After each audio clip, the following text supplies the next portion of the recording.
ऐसा भगवान के मां खूब करना चाहिए कि जिससे गोपियों को भगवान में प्रेम हो ना, इसी प्रकार से अपन ने भगवान में प्रेम करना चाहिए। गोपियों में प्रधान बात यह थी कि गा धोने के समय, बिलों के समय और झाड़ू देने के समय और घर लेटने के समय और घर बुहारने के समय और बालकों को खिलाने के समय, झुलाने के समय और धान कूटने के समय हर वक्त भगवान के नाम गुणों को कीर्तन करते हैं। आंखों में आंसू भर कर समझे कि वे बड़े प्रेम के साथ की इसके मां भगवान के नाम गुणों को कीर्तन करना। तो गुणा को नाम को कीर्तन करने से बड़ो आनंद आता है उन्होंने। और काम हो रहे शरीर से, काम आता से भजन है जी को अपने वाणी से इसी तरह पान करना चाहिए।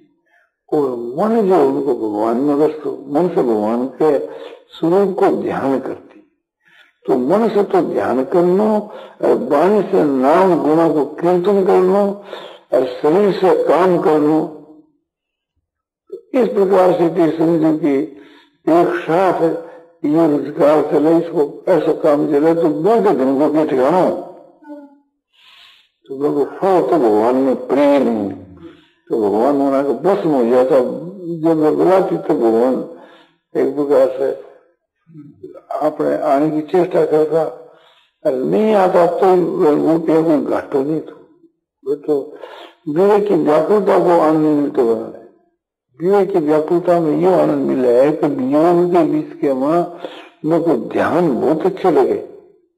तो वियोग में तो ध्यान और संयोग के बीच के मां प्रेम, वियोग में विनय की व्याकुलता। तो इसी प्रकार से अभी आप भगवान अपनी दृष्टि के वहां यहाँ हाजिर नहीं है, तो वियोग तो विनय की व्याकुलता बहुत उत्तम चीज। अपने खूब रोनो भगवान के आगे, हे नाथ, हे हरि, हे गोविंद, हे वासुदेव, हे नारायण। इस तरह से खूब एकदम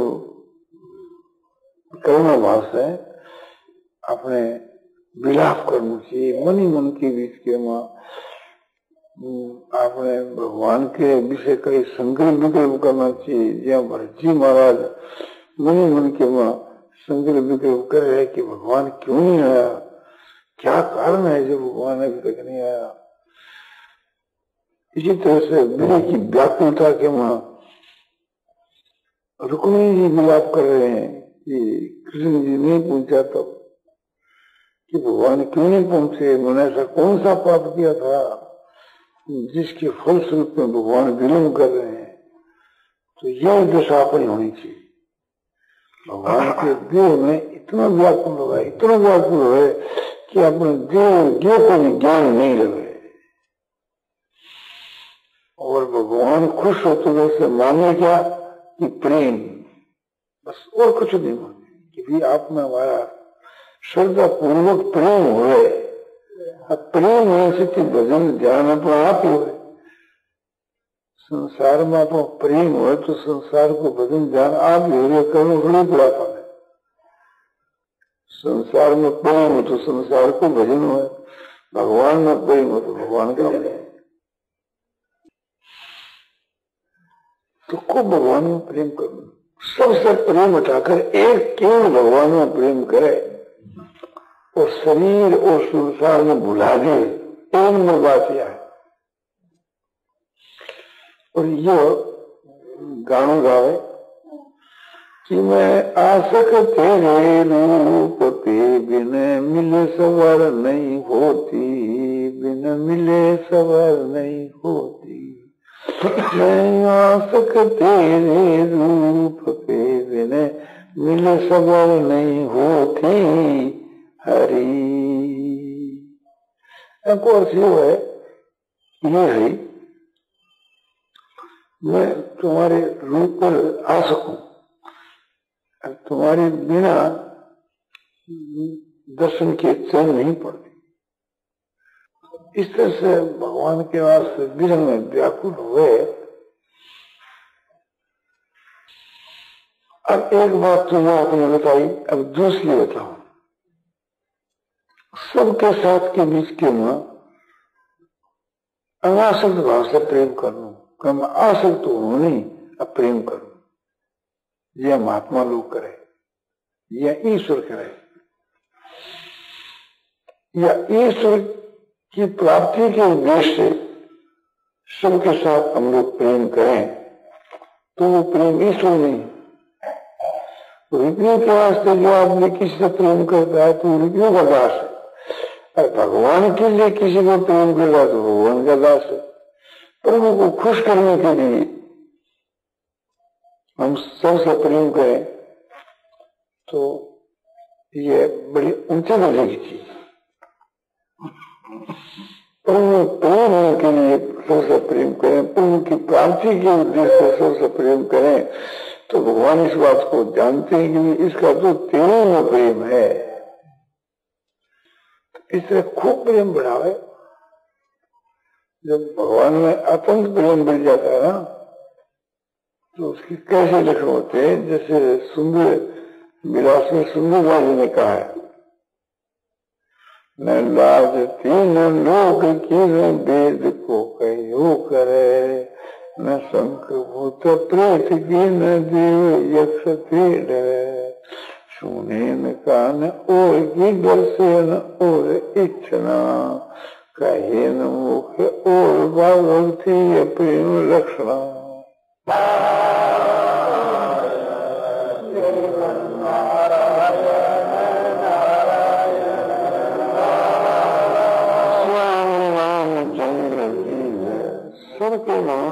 भगवान विराजमान है, इसलिए किसी से भी प्रेम करने से भगवान से ही प्रेम करो। भगवान से जो प्रेम किया जाए वो प्रेम तो भगवान में है। और आप हम लोग यदि किसी के साथ में प्रेम करें रुपयों के लिए, मन बड़े प्रतिष्ठा के लिए, वो नष्ट चीज है। तो मन बड़े प्रतिष्ठा के लिए, रुपयों के लिए, शरीर के आराम के लिए जो प्रेम करना है वो तो स्वार्थ की बात है। वो परमार्थ की सिद्धि कैसे हो? परमार्थ की सिद्धि तो हुए स्वार्थ के त्याग करने से। तो सब प्रकार से अपने स्वार्थ को त्याग करके फिर देखो, फिर अपने वो असली प्रेम है। तो सब प्राणियों के मां भगवान विराजमान है, इसलिए भगवान का दर्शन करता हूँ, सबकी सेवा करे, सबसे प्रेम बढ़ावे, खूब प्रेम बढ़ावे। और सेवा करने से आगे प्रेम बढ़ जाता है। सबकी सेवा करे तो बालकों के लिए तो बड़ा अच्छा मार्ग है। बालक जो है केवल माता पिता की सेवा करके के परम गति प्राप्त हो जाए, समय जो माता पिता को उच्च कोटि को भवित और सबों को उद्धार हो, तो यह कहा है नारायण नारायण नारायण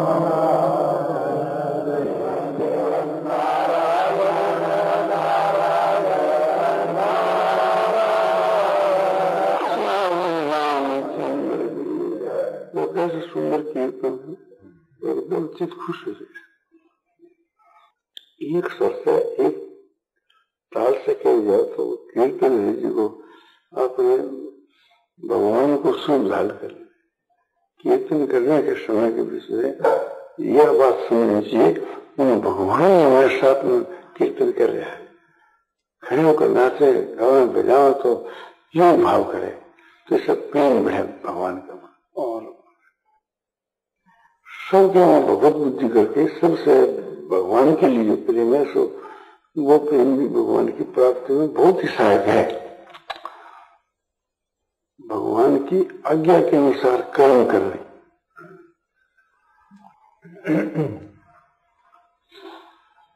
और भगवान के लिए सुख करना।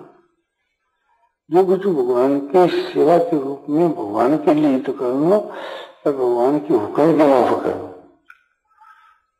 ऐसा को फल फिर भगवान की प्राप्ति हो और क्या फल है। तो अपन तो जीवन सफल बना लेना, समय तो बहुत कम रहेगा, जो समय है इसी में काम बढ़ाना है। तो सब में बहुत बुद्धि करनी, देख देख करके मुग्ध हो, बाप हो बाप, जहां नहीं तो जाए वहां भगवान ने देखे, जहां नहीं जाए वहां भगवान को देखे। जो कुछ संसार के वहां कार्रवाई हो रही है ये भगवान के हुक्म से हो रही। तो भगवान एकमात्र ऐसे हैं कि जिसके कोई जोड़ी का कोई आदमी नहीं, भगवान के समान भगवान ही है, भगवान दो कहां सा। तो साक्षात भगवान से में विराजमान है, यह समझकर सबकी सेवा पूजा करे और उसको त्याग करके कीजिए, बड़े प्रेम से सबकी सेवा पूजा करे, भगवत बुद्धि से भगवत बुद्धि से तेज हो, निष्काम भाव से भगवत बुद्धि से।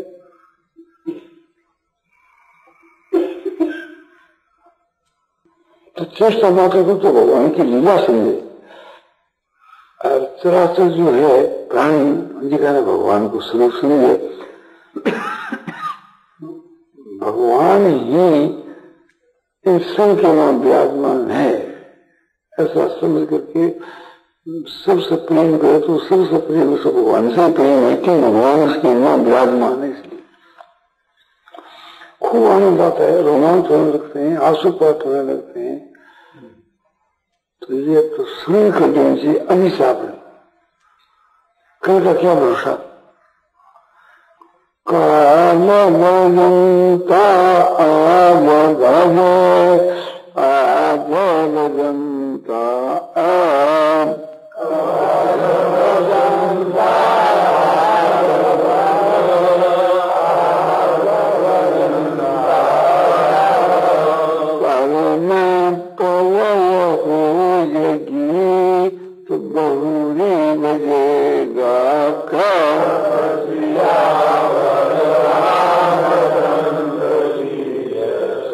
विचार करता है कि मैं कल से भजन शुरू करूंगा। सो आप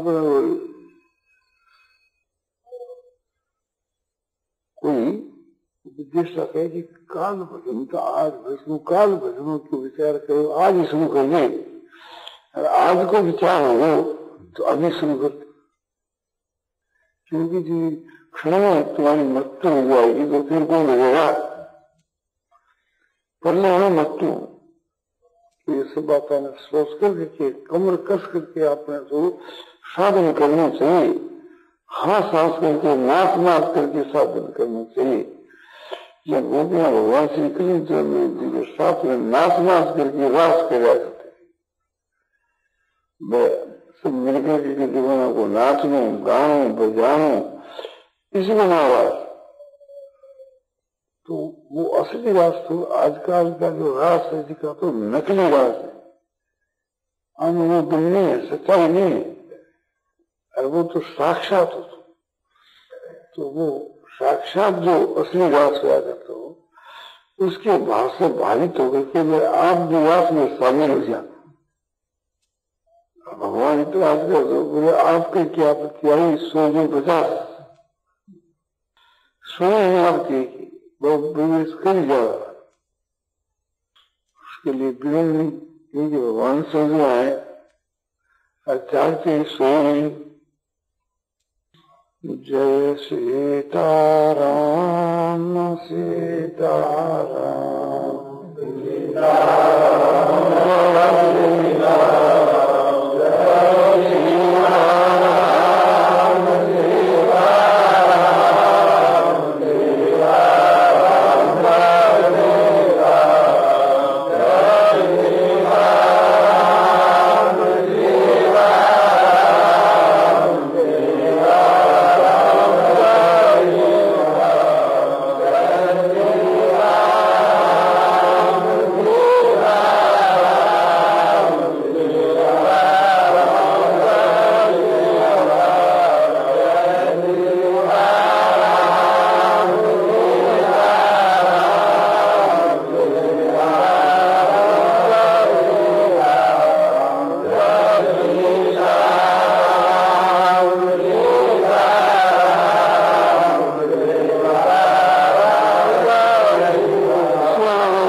है।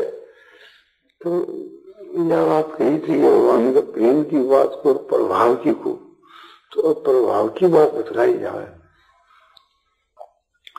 कि संसार के में किसी में भी जो कुछ प्रभाव देखने में आ रहा है उससे प्रभाव भगवान को ही है।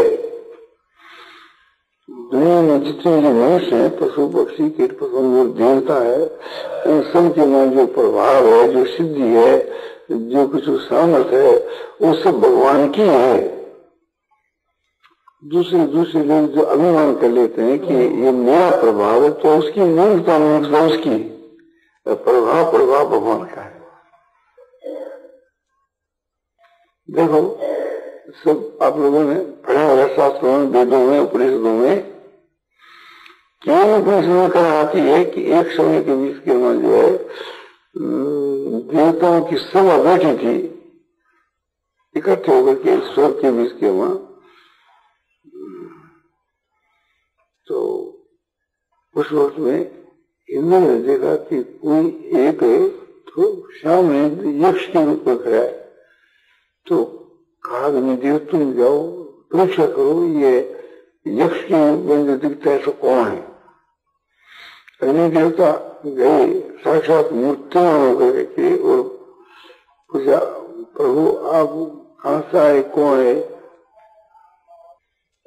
तो उस यक्ष ने कहा कि मेरा नाम यक्ष है। तुम अग्नि देवता कहता है कि मेरा नाम अग्नि है, दूसरा मातृस्व, दूसरा नाम जात वेद। पहले नाम तो है अग्नि, दूसरा जात वेद। बोले आपकी सामर्थ्य, बोले सामर्थ्य की तो पूछो ही मत, मैं चाहूं तो क्षण मात्र में संपूर्ण ब्रह्मांड को भस्म कर डालू। बोले वाह। तो उस यक्ष ने उसके सामने ठीक है क्या, बोले इसको भस्म करो।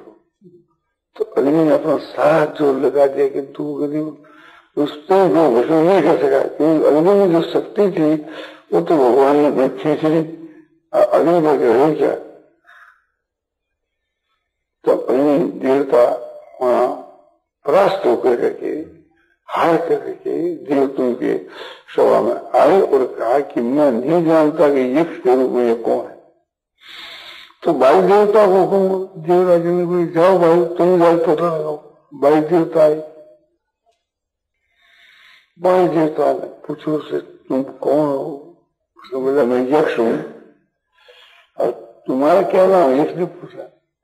तो बोला मेरा नाम वायु देवता है, दूसरा नाम मातृस्व है।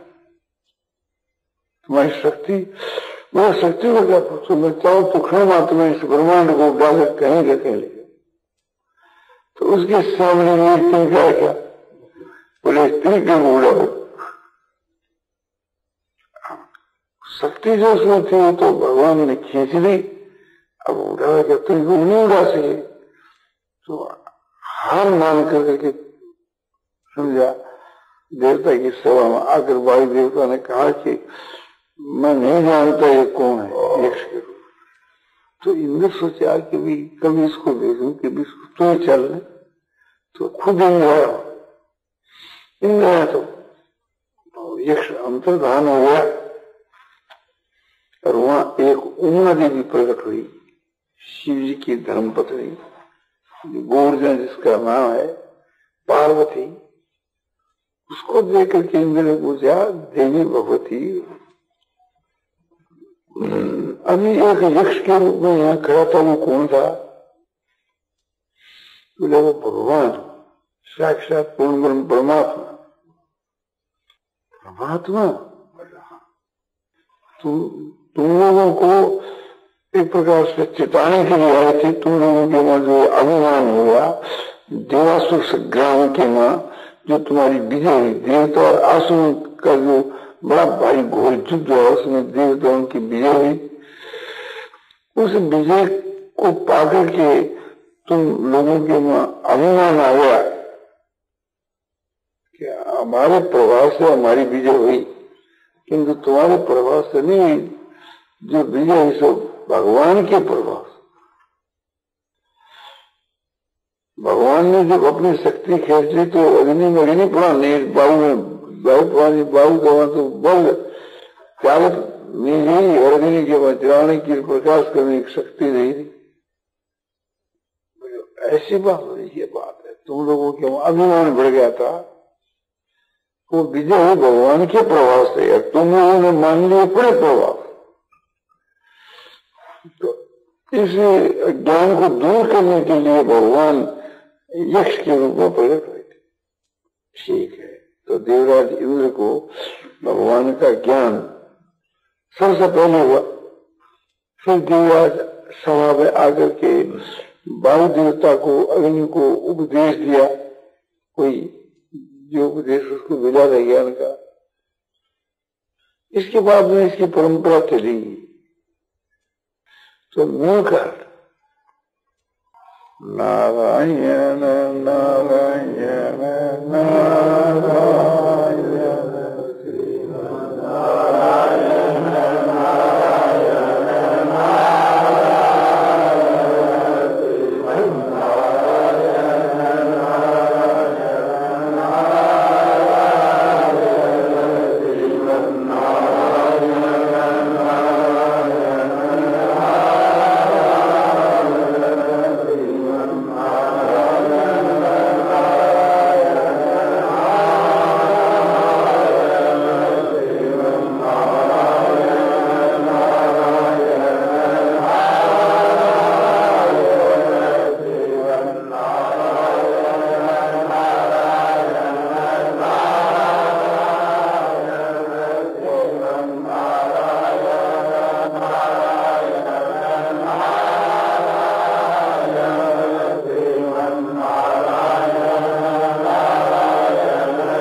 गीता की 10वें अध्याय का 41 का श्लोक है।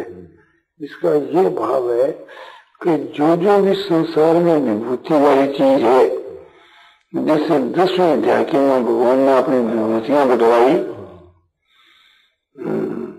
कि बस वहां के बीच के मैं अग्नि हूँ और सूर्य की ज्योति वालों की मैं सूर्य हूँ, पशुओं के मुंह में सिंह हूँ और मनुष्य के मुंह में राजा हूँ।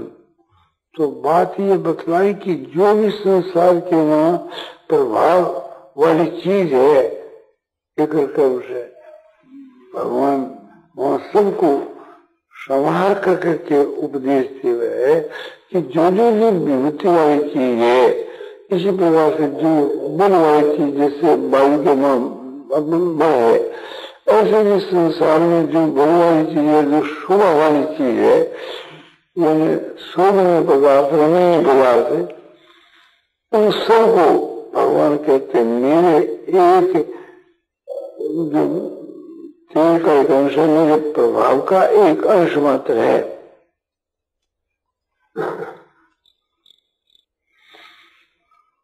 तो इस प्रकार से समझो चाहिए, जैसे भगवान कहे 7वें अध्याय के वहां की बुद्धिमानों की मैं बुद्धि हूं और तेजस्वियों का मैं तेज हूं। तो ठीक बात कही। बुद्धिमान जो आदमी है ये सोचता है या मेरी बुद्धि है, तो उसकी मूर्ख है भगवान के, वो तो मेरा स्रोत है। संसार में जितना माने जितने तेजस्वी पुरुष है, भगवान कहते हैं कि वो तेजस्वियों का विषय तेज है सुमन। तो इस प्रकार से थी अपनी विभूतियां भगवान ने धीरे धीरे बतलाई, अपनी विभूतियां कहीं अपना प्रभाव बतलाया, मैं ध्यान प्रभाव बतलाया, गति भरता प्रभु साक्षी निवास शरण सिंह प्रभाव प्रस्थान विधान बीजम। इसमें भगवान ने अपना प्रभाव कैसे भगवान है। हम लोगों ने जितना जो कुछ बल है, प्रताप है, तेज है, सामर्थ्य है, वो सब सामर्थ्य भगवान की है। भगवान से ही हम लोगों के वहां सब बात आई। जब इस तत्व को मनुष्य समझ जाता है तो सब में उसको भगवान ही दिखते। किसी में भी जो तेज है, सत्ता है, सपूर्ति है, प्रभाव है, बल है, पौरुष है, ओज है, अपने जो भी कुछ है, भगवान कहते हैं मेरे एक तेज के अंश का ही सब मिलकर प्रादुर्भाव है। तो ये भगवान का प्रभाव है। सारे ब्रह्मांड को भगवान अपने एक अंश में धारण के स्थित है। अथवा बहुन हेते में किं ज्ञाते न तवार्जुन कृष्ण नेकां से स्थितो जगत। अथवा हे अर्जुन, तुम्हारे को बहुत जानने से क्या प्रयोजन है? मैं संपूर्ण ब्रह्मांड को अपने एक अंश करके धारण के स्थित हूँ। सारा का सारा ब्रह्मांड परमात्मा किसी का अंश है। जैसे आकाश में एक नक्षत्र हो यानी एक तारा, तो तारा आकाश के वहां है। इसी तरह से थी परमात्मा में अपने आप को, शरीर को देखे, फिर इसको मैं भुला देवे कि परमात्मा में शुद्ध बोध ज्ञान स्वरूप रह जावे। तो ये मार्ग बहुत ही सरल सीधा है। आप टेढ़ा मार्ग तो आपके अभ्यास की कमी है।